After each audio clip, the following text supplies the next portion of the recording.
Hello and welcome to Wake and Jake, myself, Big Baby David. Happy Marathon Monday, although that's Boston, but it was New York City Marathon Sunday, which is quite the day in the city. I've been busting people's balls in the office because that's what a good guy does on a Monday morning at work. No, the city goes nuts. Like if you're, if you're ever looking for an excuse to go to the city in early November, that's the thing to go for. The city's just filled with life. It is kind of tough to get around, so I'd be careful of that. But yeah, there's not a lot of events that happen in the city that like the whole city feels. Like, yeah, like Super Bowl was, technically in Jersey, but was in New York, and everyone was like, yeah, and New York's a place where they can host a Super Bowl, and you don't notice that day to day. But marathons was kind of the biggest one every year.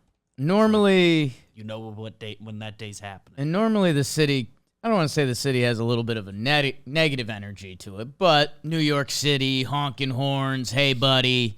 It's like a day. The Northeast. It's a day built on positivity. So that was delightful, as was the football slate. Very excited to talk about that. Great day of NFL product.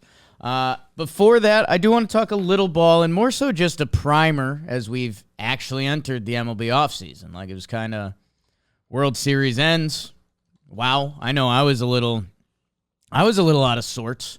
I think my trip to Arizona, one day and back, I don't know. I woke up Saturday and I was like, okay, I feel kind of normal. Or was that Sunday? I don't know. Went to the Museum of Natural History Saturday. It's okay. I was looking for a little more. Space science, found out a lot about myself. I don't really get it.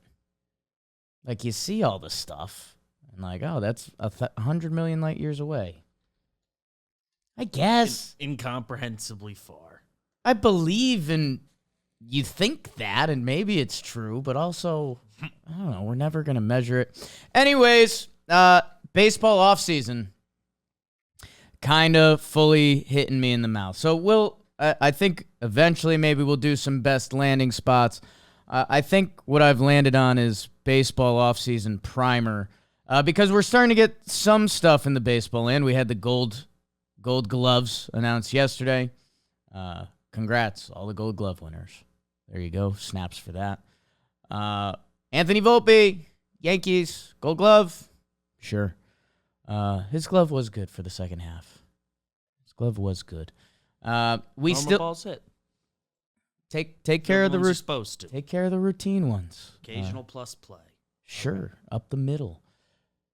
We have deadline for qualifying offers is today at 5 p.m. So we'll see who comes into play there. Like, Shohei will get one. I assume he's going to decline that. So yeah, well, there's usually one or two that leak out about that.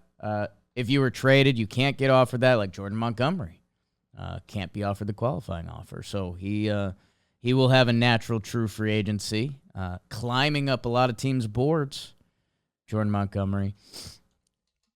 And free agency has kind of started. November 6th.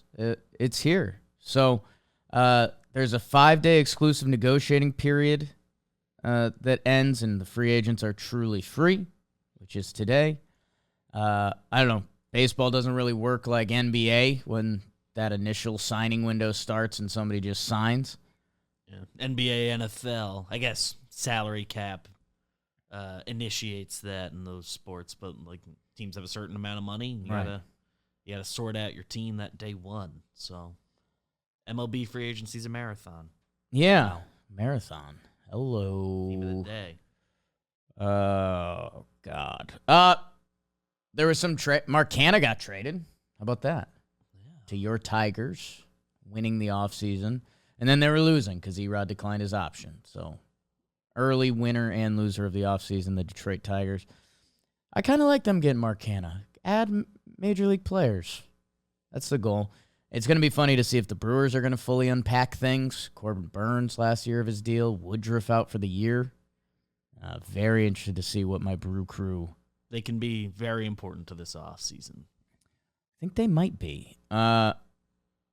So, yeah, we are in it. You're going to have some more awards announced. Silver Slugger, Rookie of the Year, Manager of the Year, as Stephen Vogt gets hired as the Cleveland Guardians manager. So, hey, I don't fully know everything that organization's about. I was actually mad at them last year leading into the season because I thought they needed more MLB talent. They had an awesome year with no payroll and Terry Francona, and I liked all their young players. And I was like, okay, Cleveland Guardians, sure, I'm in. This year, they just underachieved what felt like the whole year, and then their pitchers all ran out of their innings limit. The Guardians rubbed me the wrong way again, and then they go out and hire one of baseball's highest regarded dudes. Is that a phrase? Yeah. One of the most just liked guys in the game. Yeah. And while he was playing, everyone talked constantly about how he's a future manager. Do we have the Chris Rose tweet yet? Has he found out in the air? He's going to be all sorts of excited. Yes. I'm so happy for Voter and the Guardians fans. He's going to crush this. That's Chris Rose. I really like the tweet that he's quoting from the Guardians. From Paul Hoynes. Hoynesy. Good follow, Chris Rose. I'm going to retweet it. Why not? Who cares? So, yes, we're sneaking up on actual free agency. We'll see. Sure, there's going to be more trades. We're hoping that there's going to be more significant hitter trades because the hitter free agency pool isn't packed. The non-tender has become more prevalent in recent years because teams are very much more into the financial equation. And if you're not worth that $9 million and they can get someone that's for $6 million in free agency, that's the decision they're going to make. That we kind of didn't grow up seeing that. It was kind of like you're on the team. Felt like it was sort of special cases or just guys who are bad, for lack of kinder phrasing. Yeah, in the olden days, it was kind of like you earned your contract. It was like, oh yeah, he's a veteran, so he's our third baseman, and I don't care that he had a down year. But yeah, that becomes more important every year because two guys that were non-tendered last year are two of the big free agents, Cody Bellinger, Jeimer Candelario. Yeah, they were non-tender guys last year. So, and they're like the cream of this free agent crop, which I think says a little bit both ways about non-tender and this current free agent crop. So yeah, I was clicking around looking for some deadlines and just seeing the player pool. If you want, I'll do a quick run through because I think you know who the big guys are at this point. Ohtani, sure. Everyone's saying Dodgers, which kind of makes sense. I understand. I mean, it absolutely makes sense. Yeah. But you just wonder how many other front offices are really doing the Ohtani talk, whether that's Giants, Mets. And it's not going to be the last time we discuss this topic, but I don't know. It's kind of weird that Dodgers are just automatically the first team anyone's saying. Am I just the one that's wrong there? No, I People think are sort of assuming it. I think the Dodgers should be the favorites, and there's a good chance they get Ohtani. But it's such a unique thing. There's only one Ohtani. Yeah. And there's a unique business side to it. There's a unique baseball side to it that, I don't know. It's one of those, I guess it's a corny line when it comes to trade offers, but all it takes is one. If there's owners are, I don't want to say crazy people, but they live a different life. They're the richest of the richest people in the world. I heard this on a Bill Simmons pod back in the day, and I like referencing it on here, that he went to it was a bougie party. I forget where it was, L.A. or the Bay Area. But he said in the Bay Area, there's a lot of very rich people in San Francisco from tech, and, that city is just crazy now. He said, the coolest famous guy in the San Francisco Bay Area owns the Golden State Warriors. So if you're an MLB owner, Shohei Ohtani can be yours. You just have to pay for him. So yeah, I wouldn't be surprised if a Steve Cohen is involved in this, and probably an owner from the woodwork that we're not thinking about because God, there's got to be a financial equation that's just crazy. Yeah. Like, if you do Ohtani right, it should be profitable in a big way, no matter how much you're paying him. Again, business guy Jake jumping in here, but I'd like to assume that yeah, I think kind of what you're saying. I think it's funny that there's currently a favorite. Yeah, like, I feel like any article that gets posted hasn't even fully been like Dodgers, Giants, Mariners. Yeah. Like, those are like the teams that eventually get mentioned, but it's interesting. And I guess the other Ohtani thing that's been sort of on my mind heading into the free agency is like, I'm very curious how he's going to handle it. We don't know that much about about Ohtani as like a person, all things considered. Like my lean is he's the type of guy that would want to wrap it up kind of early, or like let that winter meetings be all about him this year. But he also, like, it's not because he's so unique. Yeah. Like, it's not like the rest of the starting pitching market waits for him, or the rest of the hitting market waits for him. Like, he's his own he is thing. his own thing. Like, Bellinger does not have to wait. Yeah, I guess it's just... But financially, they have to know also on the ownership end. Yeah, the other side of that is if you're... if you're going to be willing to offer a guy $500 million... Know that before you offer someone else $150. Yeah. So that... I'm fascinated by the whole thing on, like, literally how's this process going to play out. It's going to be one of the more wild free agencies we've ever seen. So, yeah, get ready for a lot of that here, talking baseball today. Wherever you get baseball, Ohtani's free agency is going to be well monitored. They do have Yamamoto as the number 2 free agent, which I guess so. So how about that? Ohtani and Yamamoto. 1 and 2. I do think it's funny. We're starting to get like the best fit articles. ESPN has one. CBS has one. Yamamoto, I'm seeing Red Sox and Yankees and Mets.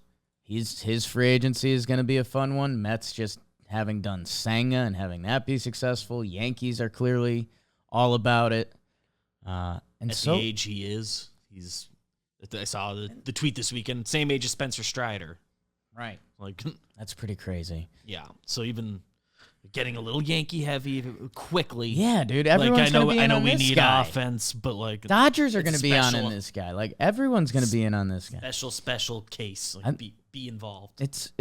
I think it's going to end up being a good year to be at the top of this free agent pie. Because think about all the contracts that got given out last year with all the shortstops and Judge and everyone. Like, there's only a couple guys that if it's a bell curve, like the Sonny Grays, the Cody Bellingers, I think you may have picked the perfect year to be free agents. I just mentioned those two. Matt Chapman, Aaron Nola is going to get a nice payday, especially after his playoff performance. Blake Snell coming off the Cy Young. That's going to be an interesting one, seeing his teams. His teams are all over the board because nobody knows who's going to go for it. I know that's been a lot of fodder around the office recently. Jolly was on a big Red Sox kick. Maybe. He's pitched in the AL East. He just won the Cy Young. They need pitching. The amount of base runners he allows pitching at Fenway feels scary. I feel like you'd want a more whip guy, a non-whip guy. Anyways, Erod, could see him coming back to the East Coast. And then Jordan Montgomery to like Giolito, Rhys Hoskins, who missed the whole season. Josh Hader, we haven't talked about that a lot, but he's going to get a big old reliever payday, huh? Yeah, he has a very good chance to break the record Edwin set last year. God. Because he's been close to as reliable as we've seen. Edwin got 500 or got 5 years, 102, something like that. 1 and change. Jung-Hoo Lee, center fielder from the KBO. Another guy I'm fascinated about. Sure, pick him up.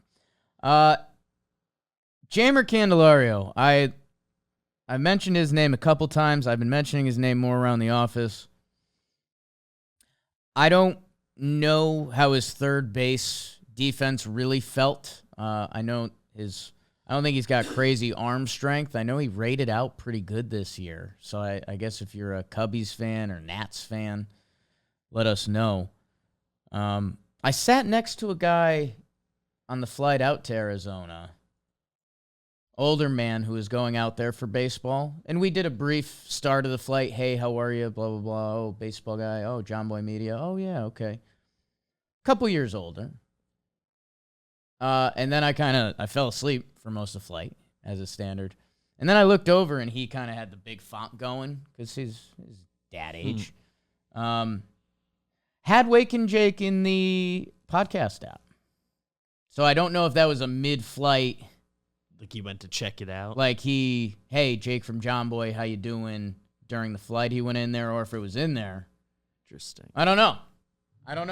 Interesting. Okay. I like it. Jeimer Candelario. I'm kind of in on him, man. There's not a lot of lefties.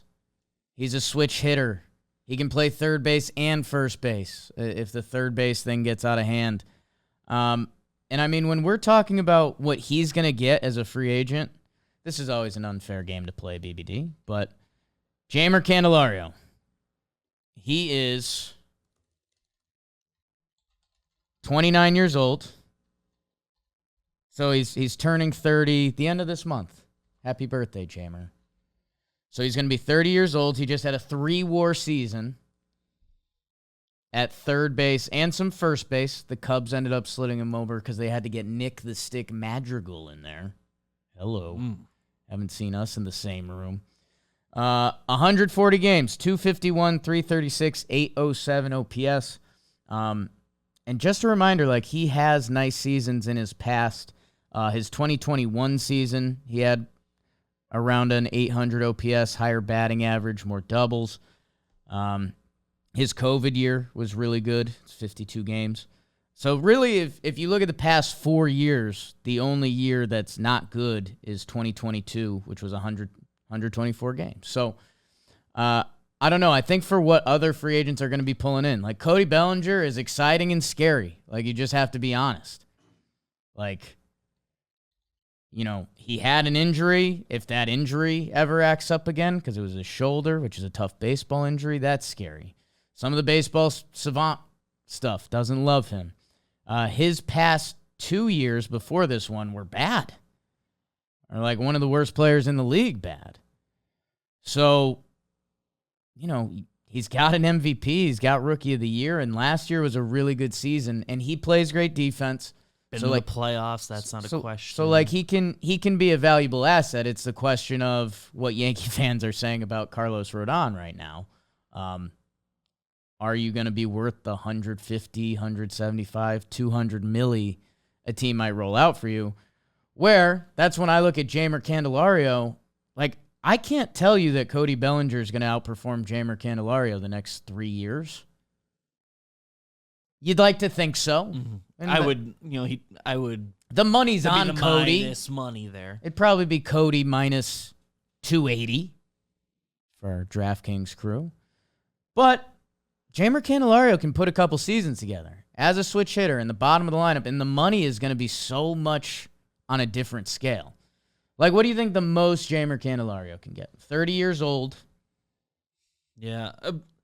I suppose I'm answering a different question, Okay. but when I've been thinking about him from a Yankees perspective, I've been saying around the office, like, if you sign him any deal that's 2 years or less, I'm kind of all about.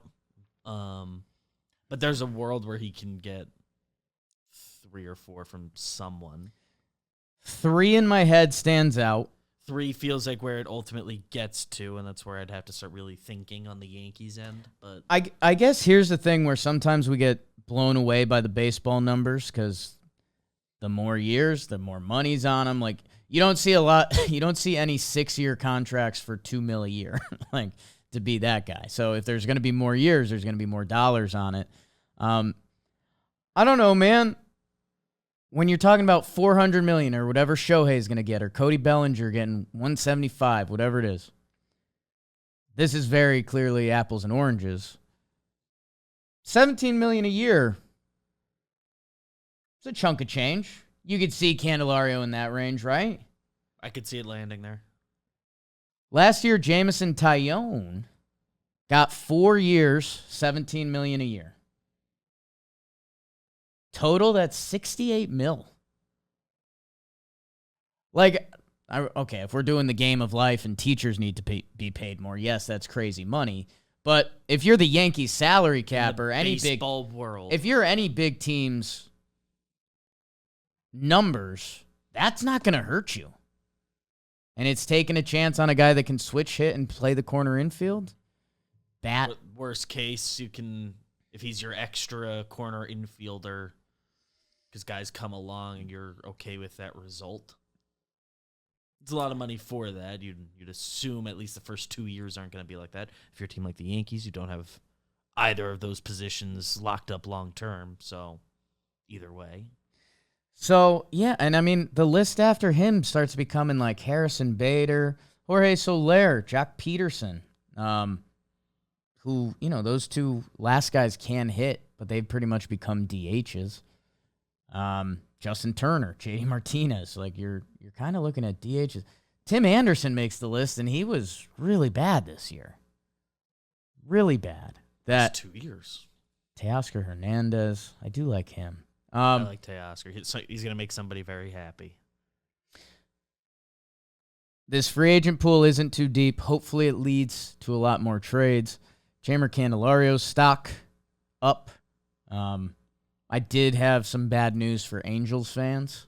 I think Jorge Soler is an Angel.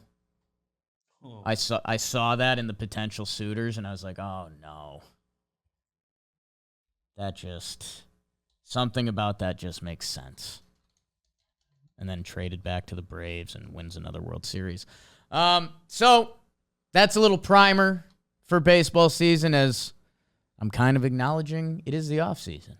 The World Series is over. The offseason's here. Give me more trades. Canada, Detroit again. We'll get a few of them.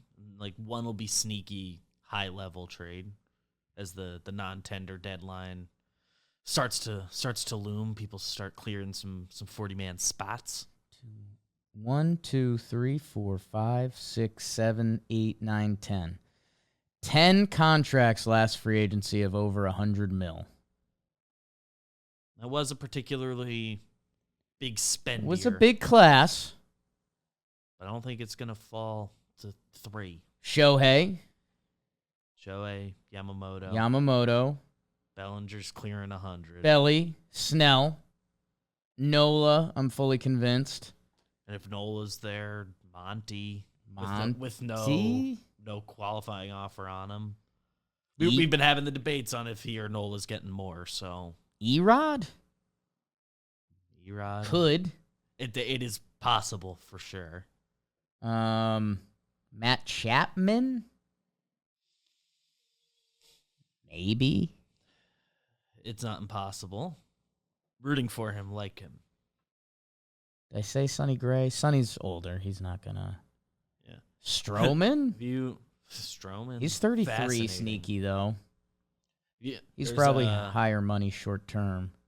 I think it was truly a throwaway line by Sonny, but it was resurfacing a week or two ago. It's a funny line about Sonny midway through this year, where he's gonna be a top 3 Cy Young guy, it seems. Talked about how I don't know, maybe I don't pitch next year. Do like that from Sonny. That's the perfect Sonny Gray thought process there. Yeah. I just don't know. I just don't know, man. So yeah, it's landed on between 7 and 8 guys that we're not going to be astonished if they get there. Yeah, and then it's just so right-handed and gets older. Tommy Pham, Adam Duvall.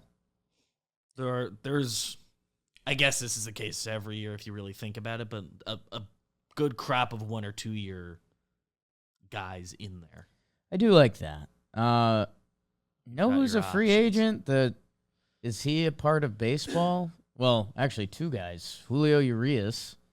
Yeah.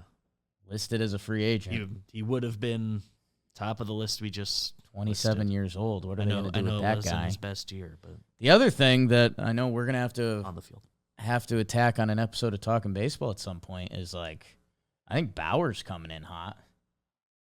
I think he wants back. Seems like he certainly will have conversations to get back. Had a chunk of his name cleared, right? So, I don't know. That's don't be surprised when that storyline comes back around. Well, there's going to be a big week for him, I think, at some point this offseason.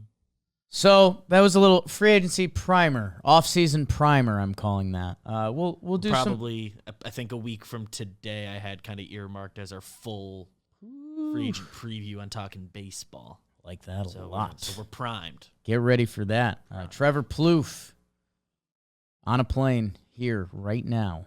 Blitzball Battle Week. Buckle up, people. And I hope you buckled up for this NFL Sunday, because I'll be honest. You know, I know we kind of use the baseball. There's a lot of people that come to us for baseball still. I love football, and I loved this weekend of football that I was so excited to talk about it that I was like, oh, shit, I got to talk a little bit of baseball, feed them the medicine. But this Sunday was a special one because it starts off, you have to consider New York City Marathon's going on, which is just a crazy event. But it also starts out Dolphins, Chiefs. Holy smokes. Kind of the two of the more fun teams to watch in recent years. Dolphins looking to get that signature win. Chiefs are just kind of the Chiefs, and the scary thing is, and what becomes the big takeaway, Chiefs defense is really good. They end up holding the Dolphins to 14 points in this game, all in the third quarter. They shut them out in the first half, and there was really a game-changing play. Dolphins are down 14-0. They're driving to end the half.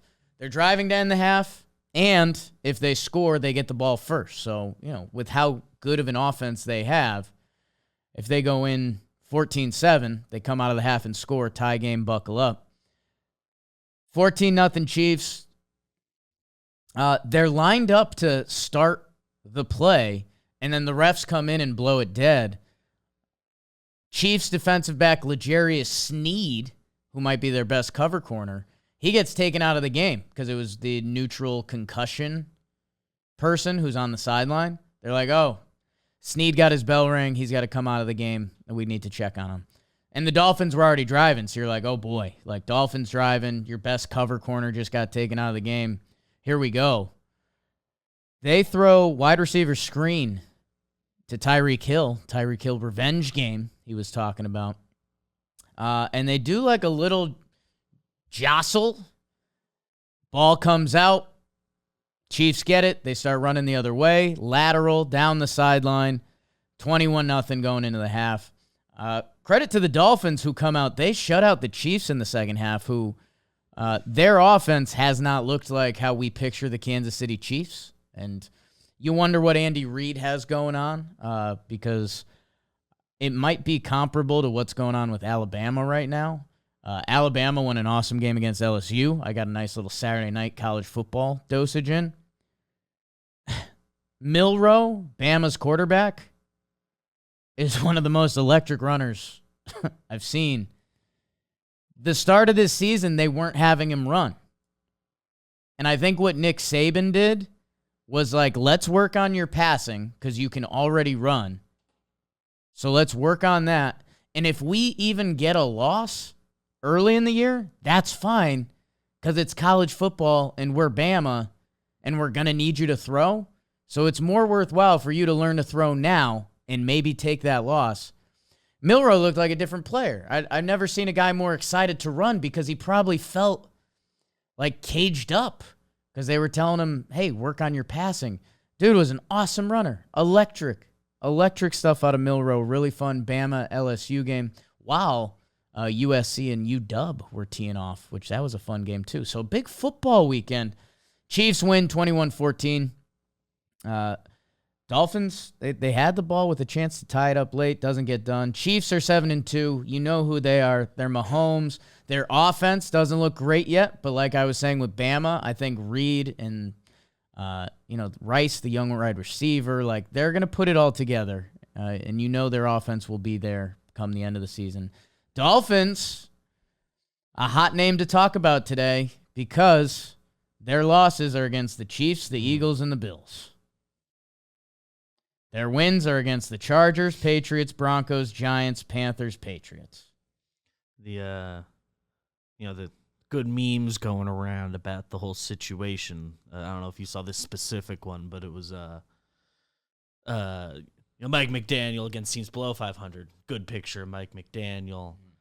Mike McDaniel against teams above 500, and it was Foolish Bailey dressed as Mike McDaniel for Halloween. I didn't see that, but I obviously like that. Really good stuff. Which is tough because I think we've fallen into I think it was the Angels in 2022. And I kind of forget who it was this year. We call them barometer teams, the team who you beat beat who they're supposed to, lose who they're supposed to. Bingo. The Dolphins feel too good to be a barometer team.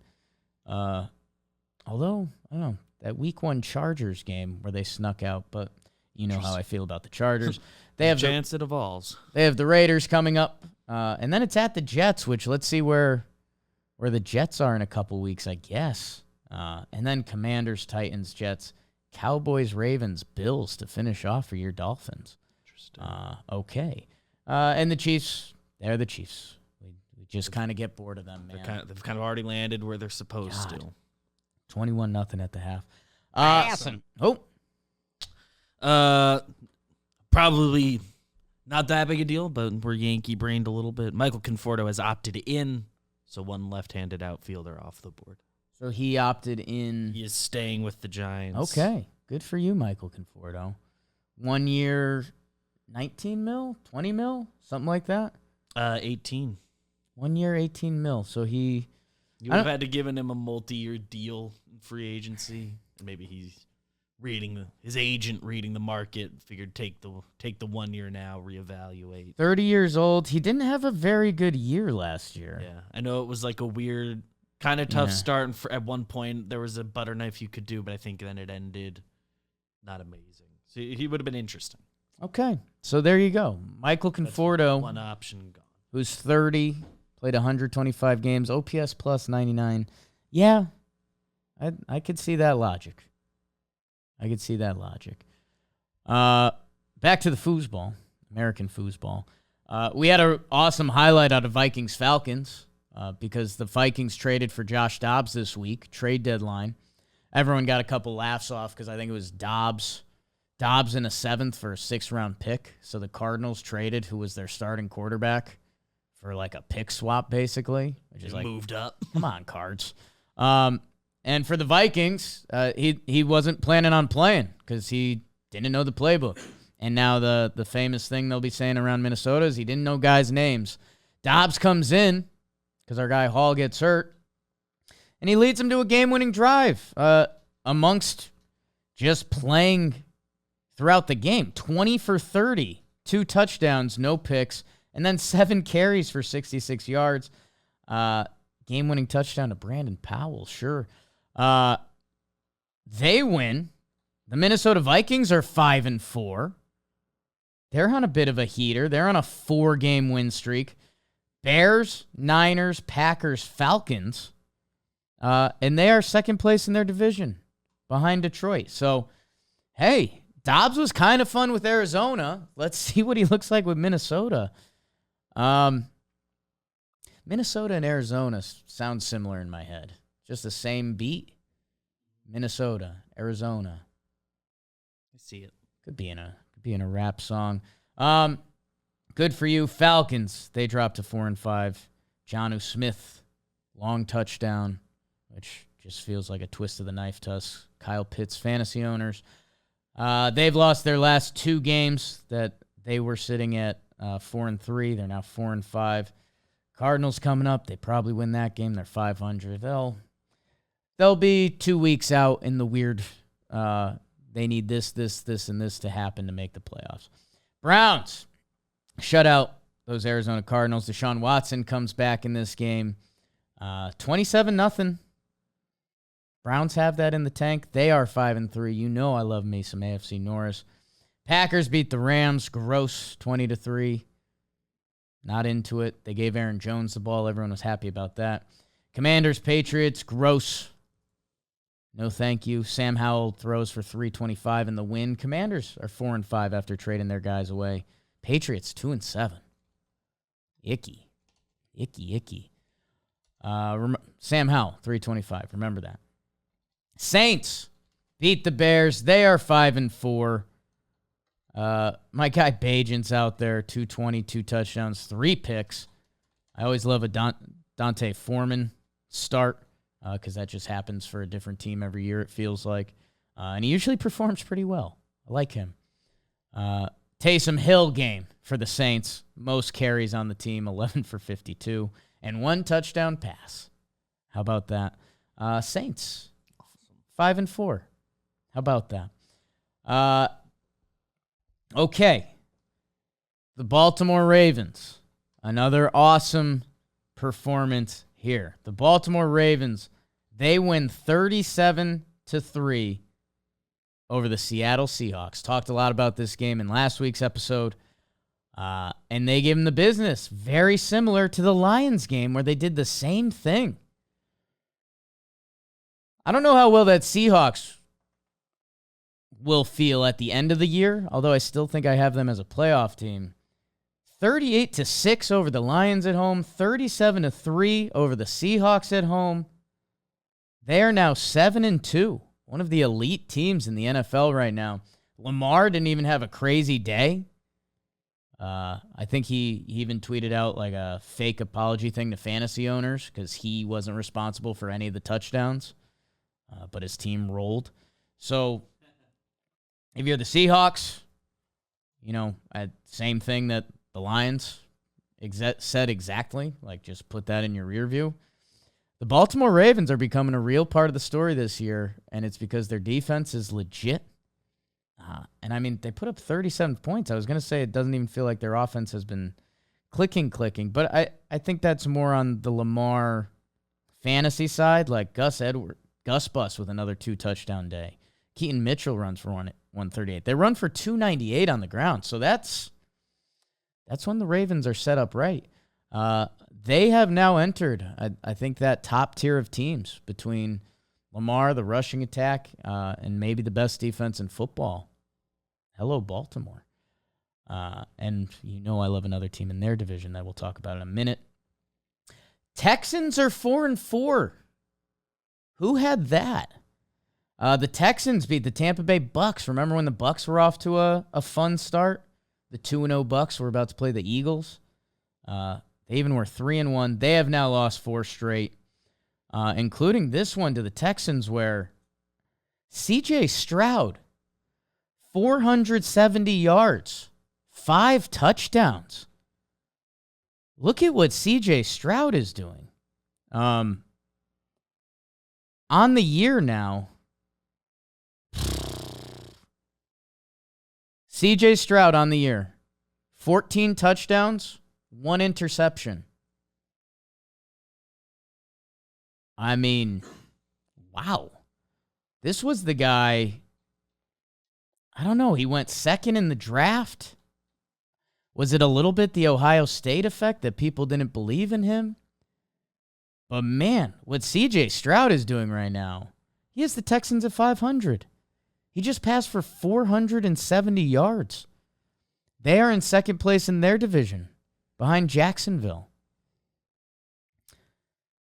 Stroud's killing it. Nico Collins, if you're playing fantasy, you've definitely seen his name around. He's kind of been the guy for them. The Houston Texans were expected to be an awful football team. And they had one of the best highlights of this weekend. Their kicker got hurt. And so their backup running back, Ogunbowale, comes in and he kicks essentially the game-winning field goal. So that was an awesome highlight. And the Houston Texans are 4-4. None of you had that. And, man, let's see where C.J. Stroud lands, because what he's doing, borderline historic. Nobody had that. You were kind of either a Bryce Young guy. I mean, there's a lot of Fields discussion before the season, which We'll get there in a second. We'll get there. Texted BBD late last night. Yeah. The first look I had gotten at CJ Stroud. The red zone was heavy on that game, so got to like actually watch him, and eye test passed. Obviously, it was his best game. That's a lot of yards. He's been killing it. And yeah, I guess that coming out of the draft, you were either a Bryce Young guy, like, oh, Bryce Young plays beautifully. People were worried about the size, but if you got over that, you're into Bryce Young. If you're into size, you're an Anthony Richardson guy. You're like, this dude's a freak show. He's going to figure it out. All the way there. Stroud just kind of became like the third guy in the conversation. I know he went second in the draft, but I guess he was a little less sexy than the other two, like night of the draft. He didn't have like the thing he's best at of that crew. His thing was like, is he good or did he go to Ohio State? It was like, Richardson's a freak, but will he be a good quarterback? Young's awesome, but will he be big enough? And it was like, Stroud is either good or Ohio State has broken college football. Currently looks good, man. Currently looks really good. Colts, Panthers, no. Raiders, Giants. My God. Anything you want to say, Beebs? We got the Talking Giants guys in the office today. It's over. You feel terrible for Daniel Jones, just as like on a human level. Clearly, like, worked hard to try to come back early from the neck thing before, disconnected from the knee. But you could see the way he was throwing the ball. It's not what Daniel Jones looks like. Bobby and I had a nice discussion about, like, just never seen him like sail balls like that. Yeah. So he didn't look good. It was overall, this is what the Giants guys were talking about, like the worst film he's put out there in year 5. He's going to miss some time next year. They're talking about he has a chance to start the season. Like, Daniel Jones as Giants quarterback is kind of over, and it seems like are going to be in this quarterback mix, or the 4th pick today. So okay. Well, I'll tell you what. Those guys have pivoted. Clicking around college football the past couple weekends, I know it's known it's a good year to be looking for a quarterback, but a couple guys have entered the equation that you've got your choices. Are awesome. The kid on LSU, I tweeted about him, and I told the Broncos to get him. They did. I saw that. They did start losing a lot right after I said that. But God, like that's a guy in a normal draft that would be competing. Jaden Daniels. Awesome. Elusive, can throw it. The downfield stuff is crazy. He also does have a couple awesome college wide receiver options going for him that could be helping out a little bit. But I don't know. He's breaking all of Joe Burrow's records. Joe Burrow had Justin Jefferson and Jamar Chase, and Joe Burrow's still okay. So I don't know. Like, that kid won me over. I'm almost soft fading Caleb Williams, but before you do that, you do need to understand how bad USC is. We'll do this another time. So then we get to the real juice. Eagles, Cowboys. How about them? Dak steps out is the highlight that's going around. Reaching for the pylon, foot's out. That changed a little bit of the complexion of the game. CeeDee Lamb is awesome, 11 for 191. That guy cannot really be stopped. And a big game from Dak. 3 touchdowns, no interceptions, 374. Cowboys still really not running the ball, which is bizarre. You thought they were going to take a step up in that department this year. A.J. Brown, first ends his 125-yard game streak, I believe. He gets a touchdown in this one. Funky little play there. Eagles are 8-1. Best record in football. This game was in Philadelphia. This was a big, will the Cowboys hang? Like, what do they have? Everyone walked away kind of with a check mark for the Cowboys, which is funny. The 5-3 Cowboys. Every analyst that I saw talk about them last night or today, they were like, this was good for the Cowboys. Like, nobody kind of knew what kind of level of hang they had. They hung in this one, and Philly's going to win the division. And If Dallas has Super Bowl dreams, that means you probably have to beat Philly in Philly. And they set themselves up to do that in this game. So all the analysts, you don't see a lot of positive losses in the NFL. It's a grown man league, right? Like, we're not doing recruiting classes or anything like that. Especially at like the level we're talking about, like playoff teams. Yes, this isn't a young quarterback who played a good game for the first time. This was how CJ Stroud's game went. I was a little surprised that everyone was in that boat, but apparently everyone's in that boat. So Eagles are 8-1. They are one of, if not the best team in football. Cowboys, they stay at the party for now. Let's see their upcoming schedule. Giants, okay. 6-3 Cowboys. You see the spread on that one yet? No. 16? Yeah, 15.5. Yep. Yeah, when you start clearing 2 tutties, that's bad. In Dallas. They just don't believe in Tommy DeVito for some reason. I don't know why. Giants, Panthers, Commanders coming up for the Cowboys. It's 5-3. Could be 8-3. Let's see. Let's see if the football gods. Commanders game. Is that Thanksgiving? Fire me up. Maybe it's not. Then, the last game of the day. Bills, Bengals. You know I was excited for this one. You know, I've had a sneaky little bit of, I won't say Bills dislike, but I've been a little lower on the Bills than people, and I've been a little higher on the Bengals than people. Bengals win this one 24-18. Burrow makes the plays when he has to. Josh Allen, 258, 1 touchdown, 1 interception. He was also their leading rusher, most carries and yardage. They only had 8 carries that weren't Josh Allen.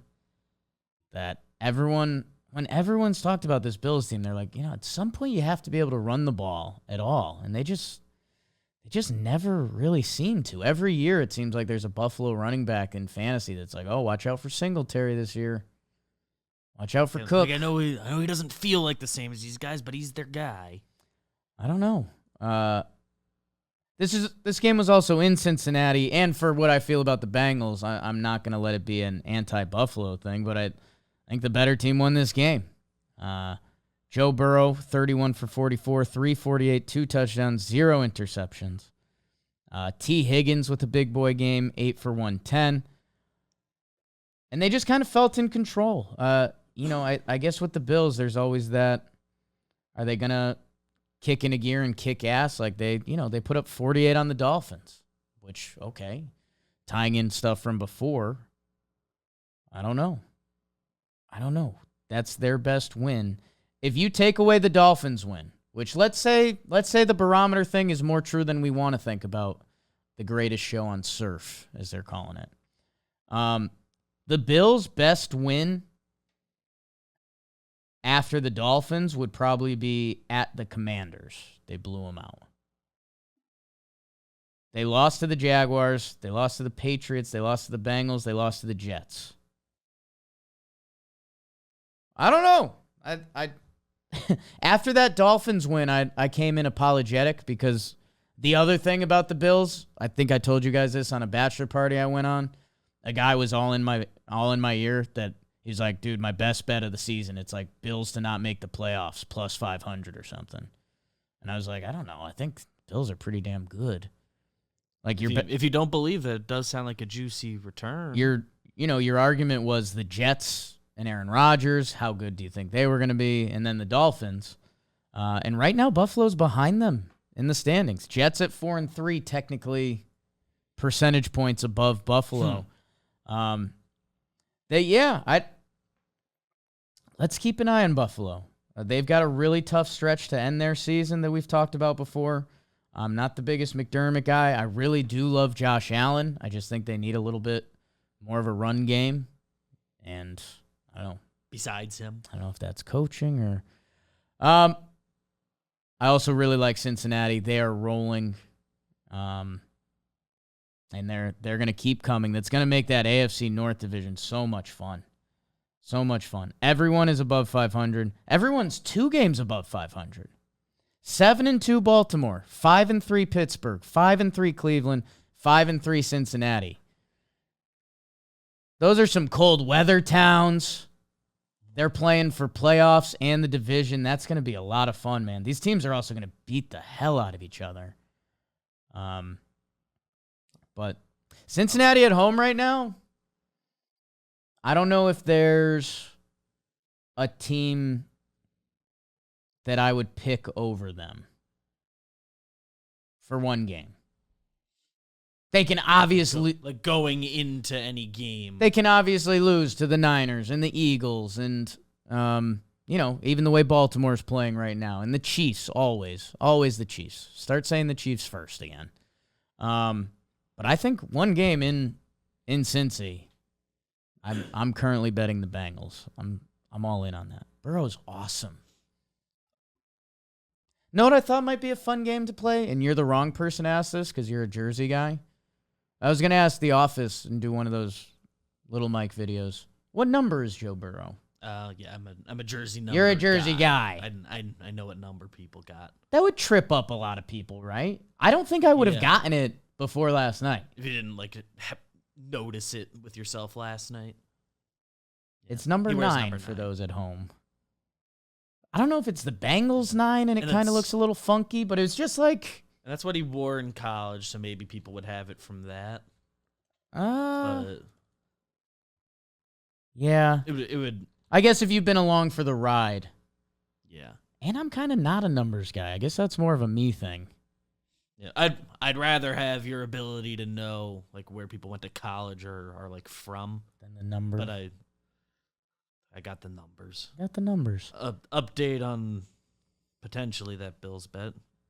Today on the DraftKings Sportsbook, the yes or no are exactly even. For the Bills, who are supposed to be one of those, when you list the top 5 teams in football coming into the season, if you didn't have the Bills, you'd get ridiculed. It was rude. 50% chance to make the playoffs, and that's with real money. So, awesome NFL weekend. Pretty funny that Dolphins-Chiefs was in Germany. A lot of talk about that. I don't know. Probably a London team coming soon. One of my buddies said that in 2012, the NFL said there will be a London team in 2025. I have no idea if that's true. I know nothing, but that was information. That was relayed to me. I'm relaying it to you. I like it. Fun sports weekend. The more I thought about it, the more like, this is the sport that could work. Got my against the spread pick. Bang. So I'm back on that. 7-1. So back. College basketball starts tonight. How did that happen? Feels like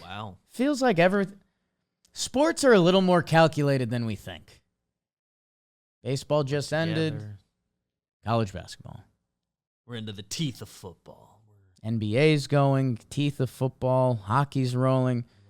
Stephen Vogt, manager of the Guardians. You're 8-1. Everybody else lost this week. Yeah. Canobio. Stephen Vogt. Fade Canobio. All right. Thanks, everybody.